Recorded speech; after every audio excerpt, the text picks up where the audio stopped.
मिरु खौसेथि बर' सुबुं आफाद बे आफादनिफ्राय जों दिनै लखिमपुर जिल्लानि नैबे बगिनदियाव मोनसे टीम जों फैदों। गाहायै 2025 मायथाइनि जानुवारिनि 2 आरो 7 बे सान मोननै फेजआव पन्चायतनि जि बिसायख'थि जागोन बे बिसायख'थिनि सोमोन्दै जोङो गुबुन गुबुन जिल्लायाव मिरु आफादा सावरायबाय थादों। मिरु खौसेथि बर' सुबुं आफादा मोनसे सिद्धांत लादों जे एबारनि पन्चायत इलेक्शनाव बिजेपि आरो बिनि लोब्बा थानाय जि दल बे दलनि बिजाथिफोरखौ पन्चायतनि इलेक्शनाव देरहाहोनाय दा बिनि मागै दखरा आरो जिल्लानि दैदेनगिरिफोरजों जोङो सावरायनायनि गेजेरजों मारैहाय बै ओनसोलफोराव बिजाथि महरै थिसननाय बिजेपि आरो एलाइन जि ग्रुप बिनि बिजाथिफोरखौ देरहाबोनो हायो बिनि सायाव जोङो सावरायदों।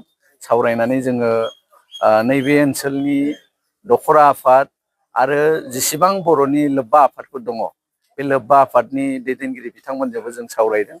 जिहेथु जोङो खौसेथि बर' सुबुं आफाद आरो एज ए हल बर'हानो माखासे जि इसुसफोर दङ बे इसुसफोरखौ मावफुंनायनि सार्थआव आरो बर'नि जौगाथायनि सार्थआव बिजेपि दोलोआ जिहेतु खामानि मावबाय थादों बिनि थाखाय बिजेपि दोलोजों सोरखाराव थाफानानै जोङो जोंनि मोननांगौ जि सुजुग सुबिदाफोर बेखौ जोङो आदाय खालामथारनांगोन। बेनिखाय गासैबो बर' रायजो राजाफोरखौ आङो नोंथांमोननि चेनेलनि गेजेरजों एबारनि पन्चायत इलेक्शनाव बिजेपि एलाइड जि दल बेनो भट होनो थाखाय खावलायदों।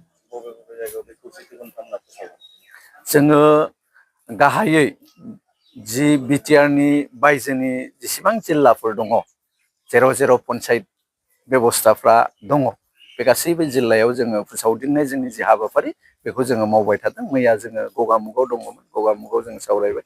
दिनै बेयाव फैदों, बिनि उनाव जोङो बिस्वनाथ सनितपुर जानानै गासैबो जि जिल्लाफ्रावनाखि पन्चायती राजा दङ बे जिल्लाफ्राव जोङो थांजोबगोन आरो गुबुन गुबुन जिल्ला आरो दखरा आफादा इतिमध्य जोंना बे हाबाफारिखौ मावगासिनो दं।